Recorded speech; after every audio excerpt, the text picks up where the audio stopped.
Black and white தமிழர்களுக்கு அன்பான வணக்கங்கள். இன்னைக்கு நம்ம அரசியல் சூத்திரம் நிகழ்ச்சியில பத்திரிகையாளர் கார்த்திகேயன் நம்மோடு இருந்திருக்கிறாங்க. சார் வணக்கம். வணக்கம் சார். அதிமுக கூட அண்ணாமலை அவர்கள் இபிஎஸ் சேர்ந்த தலைவர்கள்லாம் பேசினாங்க. இப்போ செல்வ பெருந்தகை காங்கிரஸ் கட்சி மேல அந்த காயின் போயிருக்கு. இவ்வளவு குற்ற வழக்குகள் உள்ளவர் ஒரு ஒரு பெரிய தேசிய கட்சியோட மாநில தலைவரா இருக்கிறாரு, சரியா அப்படின்னு கேட்டிருக்காரு. செல்வ பெருந்தகை எப்போ இருந்த தலைவராக இருக்காரு? பாராளுமன்ற தேர்தலுக்கு முன்பு இருந்திருக்காரு. அப்போல்லாம் கூட அதெல்லாம் சொல்லவே இல்லையே. நீங்கள் இவர் மாநில தலைவராக செல்வ பெருந்தகை அப்பாயின்ட் பண்ணியிருந்தப்போ சொல்லியிருக்கலாம். இப்போ திடீர்னு எதற்கு செல்வ பெருந்தகையுடைய கிரிமினல் ஆன்டிசெடன்ஸை பற்றி பேசுகிறாரு? அதுதான் நம்ம கேள்வி கேட்குறோம். அதுக்கான உந்துதல் எங்கிருந்து ஆரம்பிக்குது? ஆருத்ரா கோல்டு நிதி மோசடியில் சம்மந்தப்பட்ட நபர்கள், அதில் தொடர்புடைய நபர்களாக சொல்லப்படுகிற பிஜேபியில் நிர்வாகிகளாக இருந்த 2 நபர்கள், அவர்களுக்கும் இந்த ஆம்ஸ்ட்ராங் கொலை இல்லை சம்மந்தப்பட்ட நபர்களுக்கும் ஏதோ ஒரு தொடர்பு இருக்கிறதாக செய்திகள் வருகிறது. அதை விசாரிக்க வேண்டும்னு சொல்லி இவர் செல்வ பெருந்தகை பத்திரிகையாளர் சந்திப்பில் வெளிப்படையாக வந்து அந்த கருத்தை முன்வைக்கிறார். அதன் எதிர்வினையாகத்தான் உடனடியாக இவர் திரு அண்ணாமலை அவர்கள் செல்வ பெருந்தகையோட வழக்கு பட்டியலை வெளியிடுறார். அவர் செல்வ பெருந்தகை அதற்கு பதில் அவருக்கு திருப்பி மீண்டும் பதில் அளித்தார். அவர் என்னோட மீது இருக்கக்கூடிய வழக்குகளுக்கு வந்து அன்றிருந்த அரசு RSS-னுடைய உந்துதல்ல அவர் என் மீது தொடுக்கப்பட்ட புனையப்பட்ட வழக்குகள் அது. அதன் அடிப்படையில் தான் நான் வந்து சிறையில் அடைக்கப்பட்டேன். 2வது அரசே அன்று முன் வந்து கோர்ட்டில் நீதிமன்றத்தில் ஹைகோர்ட்டில் வந்து அதை நாங்கள் பின்வாங்கிக் கொள்கிறோம், இல்லைனா குவாஷ் பண்ணிக்கங்கன்னு சொல்லி அரசாங்கமே முன் வந்தது. நான் தான் வேண்டாம் ட்ரையல் நடக்கட்டும் அப்படின்னு சொல்லி சொன்னேன் அப்படின்னு அவர் கிளைம் பண்ணுறாரு. அது எந்த அளவுக்கு உண்மைன்ற நம்ம விசாரிக்கணும். ஆனால் இன்று நிலையில் அவர் மீது வழக்கு இல்லை.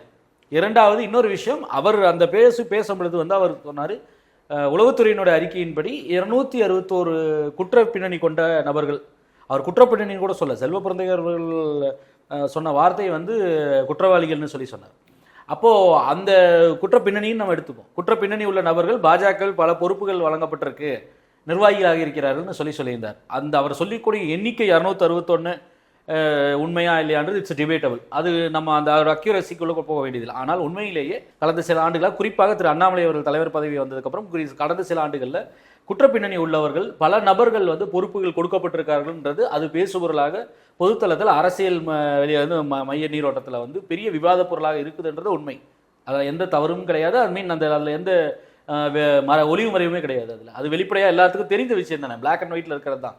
ஒவ்வொரு நபர்களும் வந்து சந்தித்து அந்த பொறுப்பு பெற்று திரு அண்ணாமலையோ ஏதோ ஒரு குறிப்பாக பாஜகவோட மூத்த நிர்வாகிகளோடு அவர்கள் புகைப்படம் எடுத்துக்கொள்ளும் போது அது வெளியில் வந்தப்பெல்லாம் வந்து இந்த நபர் இந்த வழக்கில் குற்ற பின்னணி உண்டவர், கொலை வழக்கு சம்மந்தப்பட்டவர், இல்லை திருட்டு வழக்கு, ஏதோ ஒரு பல்வேறு தருணங்களில் அந்த நபர்கள் சம்மந்தப்பட்ட அந்த குற்றம் சாட்டப்பட்டதாக சொல்லப்பட்ட நபர்கள் பாஜக தலைவர்களோடு எடுத்துக்கொண்ட புகைப்படங்கள், இல்லை கட்சி பொறுப்புகள் வழங்கப்பட்டப்போ, முக்கியமாக பொறுப்பு வழங்கப்பட்டப்போ இந்த விமர்சனம் அப்பிருந்தே உண்டு. எல்லா கட்சியிலும் வைக்கக்கூடிய குற்றச்சாட்டே வந்து பொதுவாக பாஜக மீது சமீப காலத்தில் வைக்கக்கூடிய குற்றச்சாட்டில் ஒன்று, அண்ணாமலை வந்ததுக்கப்புறம் குற்றப்புள்ளணி உள்ள நபர்கள் நிறைய பேருக்கு வந்து பொறுப்புகள் கொடுக்கப்பட்டிருக்கு, வெறும் கட்சியில் சேர்றது இல்லை. தமிழிசையே ஒரு பேட்டியில் சொன்னாங்க, குற்ற பின்னணி உள்ளவங்கெல்லாம் நிறைய அதுதான் அதுக்கான பிரைஸ் அவங்க பே பண்ணுறாங்க, அது வேற விஷயம். நாம் சொல்வது வந்து இந்த குற்றப்பின்னணி உள்ள நபர்கள் வந்து பொறுப்புகள் கொடுக்கப்பட்டிருக்கு. நீங்க எல்லா கட்சியிலும் அதேதானே சார் சொல்றாங்க, குற்றப்பின்னணி உள்ள செல்வ பெருந்தகைக்கு மாநில தலைவர் பொறுப்பே கொடுக்கப்பட்டிருக்கு. இது கட்சியில ஏதோ ஒரு அணியினுடைய பொறுப்புகள் அந்த அளவுக்கு பேசப்படுது. நீங்க மாநில தலைவர் மேல அந்த அளவுக்கு அவர் வந்து இப்ப மீது வழக்கு இல்லைன்றாரு. அன்று புனையப்பட்ட வழக்கு இருக்கு. பாண்டியன் அது குண்டாஸ் அப்ப போட்டது, இப்ப குண்டாஸ் கிடையாது. இப்போ வந்து செல்வ பெருந்தகை மீது குண்டாஸ் கிடையாது, குண்டாஸ் வழக்கு இருக்கு. பாண்டியன் கொலை அன்று இருந்த வழக்கு இருக்கு, இன்னைக்கு இருக்கு அந்த வழக்குகள் இருக்கு. ஆனால் நீங்கள் வந்து இப்பொழுது சமீப காலங்களில் நடந்த நேரடியாக நடந்த கொலை சம்பவங்கள் இல்லை கொடுமையான குற்றங்களுக்கு இல்லை சம்மந்தப்பட்ட நபர்களுக்கு பொறுப்பு வழங்கியிருக்கின்றது அவங்க மேலே குற்றச்சாட்டு. இதில் எந்த விதத்திலையும் நான் வந்து பாஜக தான் குற்றப்பின்னணி உள்ளவர்களுக்கு அரசியலில் தஞ்சம் கொடுக்குதோ, இல்லை மித்த கட்சிகள் வந்து அப்பழுக்கற்றவர்களை வந்து சோதிச்சுட்டு தான் அவர்களுக்கு வந்து ஒரு ஆசிட் டெஸ்ட் நடத்திட்டு தான் வந்து சேர்த்திக்கிறாங்கன்னுலாம் நான் சொல்லலை. பல கட்சிகளில் அது நீங்கள் எல்லா கட்சியும் எந்த கட்சியுமே விதிவிலக்கு இல்லை. பல நபர்கள் முன்னணி தலைவர்களாக இருக்கக்கூடியவர்களுக்கே பார்த்தீங்கன்னா, இல்லைன்னா அதுவும் மூத்த தலைவர்களுக்கே வந்து ஏதோ ஒரு கட்டத்தில் வந்து வழக்குகள்லாம் நிலவில் இருக்கும். அல்லது வந்து குற்றப்பின்னணி நபர்கள் அந்த கட்சியில் இருக்கிறதும் வந்து நம்ம பார்த்துருக்கோம். ஆனால் வந்து அந்த ஃப்ரீக்வன்சி ஆஃப் என்ரோல்மெண்ட் இருக்குல்ல, எத்தனை நபர்கள் இந்த குற்றப்பின்னணி நபர்கள் வந்து சமீப காலங்கள் அதிக அளவில் வந்து பாஜகவில் இணைந்து நிர்வாகிகளாக மாறினதை நம்ம பார்த்தோம். அதற்கு காரணங்கள் கூட சொல்லப்பட்டது. இவர்கள் வந்து இந்த திராவிட கட்சிகளை எதிர்த்து வலுவாக அரசியல் செய்யணும்னா அவர்கள் இது போன்ற குற்றப்பின்னணி உள்ளவர்களை வந்து தேர்ந்தெடுத்து எடுக்கிறாங்கன்னு விமர்சனம் கூட அவர்கள் மீது வந்துச்சு. அது எந்த அளவுக்கு உண்மைன்றதை அவர் அண்ணாமலை தான் தெளிவுபடுத்தணும். ஆனால் இவர்களுக்கு பொறுப்பு கொடுக்கப்பட்டத பொழுது இந்த விமர்சனம் வந்து பெரிய அளவுக்கு வந்தது. அதற்கு வந்து பதில் சொல்லும் விதமாக நீங்க உண்மையிலேயே அவர்கள் சொன்னது போல வந்து திரு செல்வ பெருந்தகை மீது அப்படி ஒரு கொடுங்குற்றம் புரிந்ததுக்காக மர்டர் அக்யூஸ்டா இருக்கார் அப்படின்னா இன்றைய அளவில் எனக்கு தெரிஞ்ச அவர் மர்டர் அக்யூஸ்டா எந்த வழக்கிலையும் இல்லைன்னு நினைக்கிறேன். ஒரு காலத்தில் அவர் மீது வழக்கு இருந்தது அப்படின்றது தான் நான் உண்மைதான்.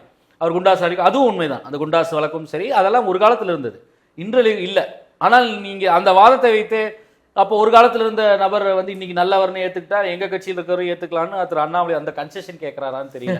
நாளைக்கு எங்களையும் அவர் வந்து வழக்கெல்லாம் வந்து பின்வாங்கிடுவாங்க, அவர்களெல்லாம் புனிதர்களாகி விடுவார்கள், அதனால அவர்கள் நிர்வாகிகளாக தொடரலாம். நாளை ஏன் அவருடைய கூற்றுப்படி வந்து செல்வ பெருந்தகை உதாரணமாக எடுத்துட்டா ஒருவேளை அதில் ஒரு நபர் வந்து மாநில தலைவராக கூட வரலாமோ என்னமோன்ற நம்ம உதாரணத்தின் அடிப்படையில் குற்றப்பின்னணி உள்ளவங்க நெக்ஸ்ட் வந்தா நீங்க கொஸ்டின் பண்ணக்கூடாது. அதுதான் நான் சொல்றேன். நீங்கள் உங்க மீது குற்றப்பின்னணி இருக்கு, நீங்க மாநில தலைவராக இருக்கீங்க அப்படின்ற அந்த வாதத்தை முன் வச்சா அன்னைக்குதான் வழக்கு இருந்ததுன்னு திரு செல்வ பெருந்தகை வாதத்தை அவர்கள் ஏற்றுக்கொள்கிறார்கள். இல்ல அவர் வந்து இன்சிஸ்ட் பண்றாரு, இல்ல நான் மன்னிப்பு கோர மாட்டேன், சட்டப்படி சந்திக்கிறேன், அவர் மீது வழக்கு அன்னைக்கு இருந்ததுன்றது யாரையும் மறுக்கல, இருந்தது. ஆனா அரசே முன் வந்து அது பின்வாங்கிச்சுன்னு தான் அவர் சொல்றாரு. அப்படி இருக்கையில வந்து இன்று அவருக்கு இருந்ததுன்னு இவர் சொல்லக்கூடிய விஷயம் என்பது நேரடியாக ஆம்ஸ்ட்ராங் கொலைக்கும் அந்த ஆருத்ரா கோல்டில் குற்றம் சாட்டப்பட்ட நபர்களுக்கும் தொடர்பு இருக்கிறதுன்னு செய்திகள் வருது. அதை தீவிரமாக விசாரிக்க வேண்டும் காவல்துறைன்னு கேட்கிறேன். கட்சியினுடைய மாநில தலைவர், இந்தியாவினுடைய பெரிய மாநிலத்தை வந்து முன்னணி மாநிலங்கள், ஜனத்தொகையில பெரிய மாநிலத்தை வந்து ஆட்சி செய்த ஒரு கட்சியினுடைய மாநில தலைவர் தமிழ்நாட்டில் கொல்லப்படுகிறார் கொடூரமாக.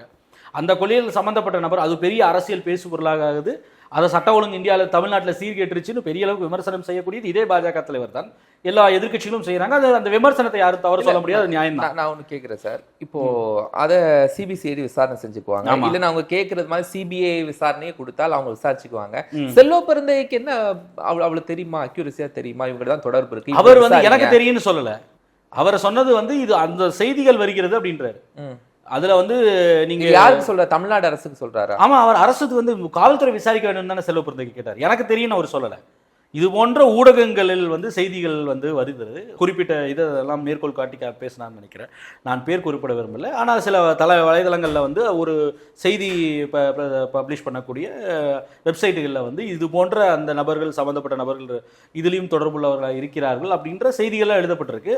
அந்த செய்தி தொடர்ந்து பல ஊடகங்களில் அதன் பின்னணியில் வந்து பல ஊடகங்களில் அது சம்பந்தமான செய்திகள் எழுதப்பட்டுச்சு. அந்த 2 வழக்குகள், ஆம்ஸ்ட்ராங் கொலை வழக்கில் சம்பந்தப்பட்ட நபர்கள், ஆருத்ரா கோல்டில் சம்பந்தப்பட்ட நபர்கள், இந்த காரணம்தான். அது ஆம்ஸ்ட்ராங்குடைய தலையீடு ஆருத்ரா கோல்டில் பாதிக்கப்பட்டவர்களுக்கு ஆதரவாக அவர் தலையிட்டது தான் இதற்கு ஒரு காரணமாக இருக்குமோன்ற ஒரு கேள்வியை எழுப்பும் விதமாக பல செய்திகள் வந்துருச்சு. அதை விசாரிக்கணும்னு அவர் கேட்டார். அவர் எனக்கு தெரியும்னு சொல்லலை, செய்திகள் வந்திருக்கு, இதை காவல்துறை விசாரிக்கணும்னு தான் சொன்னார். உண்மையிலேயே வந்து இன்ஃபேக்ட் இதை வந்து ஒரு சட்ட ஒழுங்கு பிரச்சனையாக வந்து பார்த்தது எதிர்கட்சிகள், அது நியாயமான பார்வை. ஒரு கட்சியினுடைய மாநில தலைவர் வந்து கொல்லப்படும் பொழுது சட்ட ஒழுங்கின் மீதான ஒரு அச்சுறுத்தல்னு, த்ரெட் டு லா அண்ட் ஆர்டர்னு அவர் பார்க்கறது அது தவறு இல்லை. அண்ணாமலையோ எதிர்கட்சிகள் யார் சொல்வதும் கூட தவறு சொல்லணும். அப்போ அவர் அதையே சொல்லக்கூடிய நபர்கள், உங்களுடைய அந்த திமுக ஒரு கூட்டணி கட்சியாக இருக்கக்கூடிய ஒரு காங்கிரஸினுடைய மாநில தலைவரே ஆமா இந்த கொலைக்கும் அதுல சம்பந்தப்பட்ட நபர்களுக்கும் ஆருத்ரா கொலையில் சம்பந்தப்பட்ட நபர்களுக்கும் ஏதோ ஒரு தொடர்பு இருக்குன்னு சொல்லும்போது அதை நீங்க நியாயமா பார்த்தா அந்த உண்மையை விசாரிக்கணும்னு தானே கோரிக்கை வைக்கணும். ஏன் வந்து உடனடியாக அந்த ஒரு மேலேயே குற்றச்சாட்டு, மேலே எவ்வளவு குற்றம் இருக்கு? ஆம்ஸ்ட்ராங் கொலை வழக்கிலும் ஆருத்ரா கோல்டு மோசடி வழக்கிலையும் சம்பந்தப்பட்ட நபர்களுக்கும் ஏதோ ஒரு விதத்தில் இந்த வழக்கு இரண்டும் தொடர்பு இருக்கு அப்படின்னு ஒரு குற்றச்சாட்டை வந்து வைக்கிறார் மாநில காங்கிரஸ் தலைவர். இது வந்து இந்த கொலை வழக்கு வந்து ஒரு சட்ட ஒழுங்கு சீர்கேடுன்னு சொல்லி நீங்க சொல்றீங்க. ஆருத்ரா கோல்டில் பொதுமக்கள் பாதிக்கப்பட்டிருக்கார்கள். ஐடியலி நீங்க பாஜகவுடைய மாநில தலைவராக இருக்கக்கூடியவர், இந்த இரண்டும் நடக்கக்கூடிய காலம் என்பது இந்த ஆட்சி காலத்தில் நடக்குது. அப்போ உண்மையிலேயே உங்களுக்கு மக்கள் அக்கறை இருக்கும் பொழுது இந்த கருத்தை நீங்க வழிமொழிஞ்சு அதுல தீவிர விசாரணை வேணும்னு தானே கேட்கணும். எதற்காக வந்து நீங்க உடனடியாக வந்து இந்த கொலை வழக்குக்கு அந்த நபர்களுக்கு தொடர்புக்குன்னு சொன்னா உடனடியாக எதற்காக இவரோட ஆன்டிசிடென்ட்ஸ் கொள்ளலாம் போறீங்க? ஒரு அச்சுறுத்தல் இருக்கு, உங்களுக்கு என்ன பதட்டம்னு கேட்கிறேன். விசாரணை இந்த பக்கம் திருப்பிடக்கூடாது அப்படின்னு பாக்குறாரு. அது என்னன்றது அவரு தான் தெளிவுபடுத்தணும். நமக்கு இயல்பாக ஒரு சந்தேகம் வருமா வராதா? இந்த கொலை வழக்குக்கும் அந்த அக்யூஸ்டுக்கும் அந்த ஆருத்ரா கோல்டு மோசடி வழக்கில் இருக்கக்கூடிய அக்யூஸ்டுக்கும் ஏதோ ஒரு விதத்தில் தொடர்பு இருக்கு, இந்த வழக்குகள் தொடர்புடையதாக இருக்கிறது அப்படின்னு செய்தி வருது. அது விசாரணை வேணும் ஒரு நபர் கேட்கும் பொழுது, ஒரு கட்சியினுடைய கூட்டணி கட்சியினுடைய மாநில தலைவர் கேட்கும் பொழுது, செல்வ பெருந்தகை கேட்கும் பொழுது அதற்கு வந்து ஏன் வந்து உங்களுக்கு ஒரு வெறுப்பு வருது, இல்லை இது அதன் மேல ஏன் வந்து ஒரு அதிருப்தி வருது? மாறா நீங்க வந்து என்ன சொல்றீங்கன்னா இவர் செல்வ பெருந்தகை குற்ற பின்னணி உள்ளவர்னு சொல்றீங்க. அவரை வந்து ரவுடி ஷீட்டர்ன்ற வார்த்தையை பயன்படுத்தினார். அப்போ நீங்க தான் அந்த கேள்வி கேட்டிருக்கீங்க. ஆருத்ரா அப்படின்னு சொல்லி தான் கட்சி பாஜக இருக்கக்கூடியவங்களை நீங்க கொண்டு வரீங்க அப்படிங்கிறது ஒரு தலைவரா சேஃப்கார்ட் பண்ணக்கூடிய ஒரு பணி அவருக்கு இருக்கதானே செய்தார் அண்ணாமலைக்கு. கட்சியில அப்போ ஆருத்ரால அந்த மோசடி வழக்குல வந்து பாஜக காரங்களை வந்து சேஃப்கார்ட் பண்றாரு ஒத்துக்கிறாரா? நான் கேட்கிறேன். நீங்கள் சொல்லதுபடி பார்த்தா அப்போ அண்ணாமலை வந்து ஆருத்ரா வழக்கில் வந்து அக்யூஸ்டாக இருக்கக்கூடிய பாஜகவோட தொடர்பு இருக்கக்கூடிய நபர்களை பாதுகாத்துட்டு இருக்காரா? அப்படி தான் நீங்கள் சொல்ல வரீங்க. நான் இது வரைக்கும் அதை குற்றச்சாட்டை கூட வைக்கல. அப்போ அதற்காகத்தான் இந்த பேச்செல்லாம் பேசிட்டு இருக்கீங்களா? அந்த சந்தேகம் இயல்பா எழுமா இல்லையா? இவங்க ரெண்டு பேருக்குள்ள என்ன நடக்குது, ஏன் குற்றத்தை சொல்லிட்டு இருக்காங்க, விசாரிக்கக்கூடியது அவருடைய கோரிக்கை ஐடியாலே என்னங்க இருக்கணும்? ஆமாங்க, அவரோட கூட்டணி கட்சிக்காரரே பாருங்க இந்த வழக்கும் அந்த வழக்கும் சம்மந்தம் இருக்குன்னு சொல்ற ஒரு சந்தேகத்தை எழுப்பியிருக்காரு. இதை வந்து விசாரிக்க வேண்டும், இந்த விசாரணை தீவிரப்படுத்த வேண்டும், இதற்கு இந்த விசாரணை பத்தாது, இது இந்த உண்மைகள் வெளிக்கொள்ளணும்னா இன்னும் வந்து ஒரு பெரிய ஏஜென்சி விசாரிக்கணுன்ற அந்த கோரிக்கைகளை தானே வைக்கணும். வழக்கு இந்த பக்கம் வருது அப்படின்னு தெரிஞ்சதையும் வந்து ஆருத்ரா கோலுக்கு சம்மந்தப்பட்ட நபர்களுக்கும் ஆம்ஸ்டாங் கொலை சம்மந்தப்பட்ட நபர்களுக்கும் தொடர்பு இருக்குன்னு செல்வ பிறந்தைக்கு சொன்னா உடனடியே ஏன் வந்து செல்வ பிறந்தைக்கு மேல பாயறீங்க? குற்ற செஞ்சவர்கள் மேலதானே உங்களுக்கு கோவம் இருக்கணும், செல்வ பிறந்தைக்கு மேல ஏன் கோவம் வருது? அப்போ நீங்கள் சொன்னது போல அந்த சந்தேகங்கள் இன்னும் வலுப்புறது. சார், சமீபத்தில் அண்ணாமலை கொடுத்த ஒரு பேட்டியில் ஆர்எஸ் பாரதி கள்ளச்சாராய விவகாரம் தொடர்பாக அண்ணாமலை பேசினதுக்கு வழக்கு தொடர்போம் அப்படின்னு சொல்லியிருந்தாரு. அதுவும் குறிப்பாட்டு தன்னை விமர்சித்தவருக்கு மேல மான ஷெய்டு வழக்கு தொடர்போம் அப்படின்னு சொல்லியிருந்தாரு.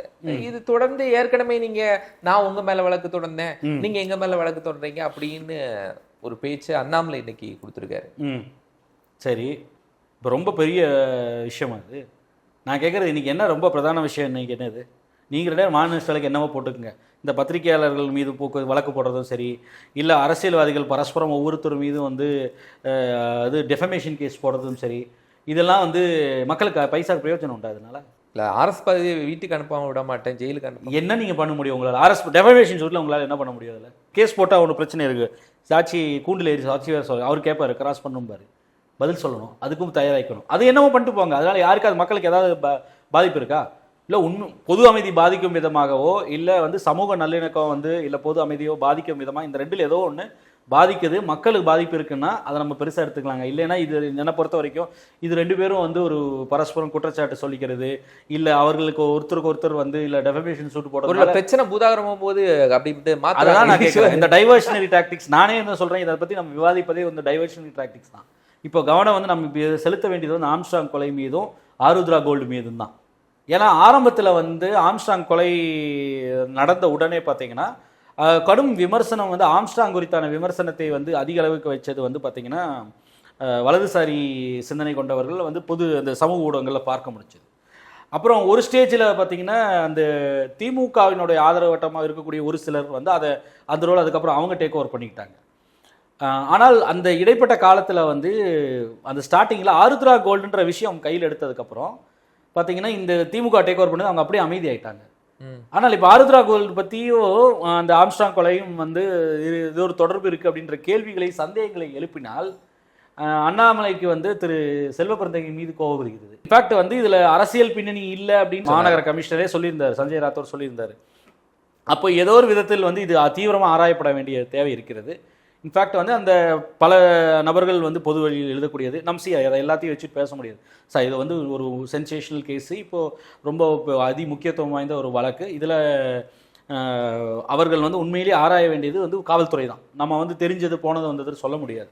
ஆனால் இந்த திமுகவோட கூட்டணி கட்சியாக இருக்கக்கூடிய ஒரு காங்கிரஸினுடைய மாநில தலைவர் இது சம்மந்தமான ஒரு கேள்வி எழுப்புறார். காவல்துறை இந்த ஆங்கிளில் கட்டாயம் விசாரிக்கணும் அப்படின்னு ஏதோ ஒரு விதத்தில் வந்து செய்திகளும் வந்து ஊடகங்களையும் வருது. அந்த இந்த கொலைக்கும் அந்த மோசடி வழக்குலையும் வந்து சம்மந்தப்பட்ட நபர்கள் ஏதோ ஒரு விதத்தில் தொடர்பு இருக்குன்னு செய்திகள் வருது, அதை விசாரிக்கப்படணும் அப்படின்றாங்க. அப்போ அதைத்தான் வந்து கவனம் இப்போ செலுத்த வேண்டிய கட்டாயம் இப்போ நமக்கு இருக்குது.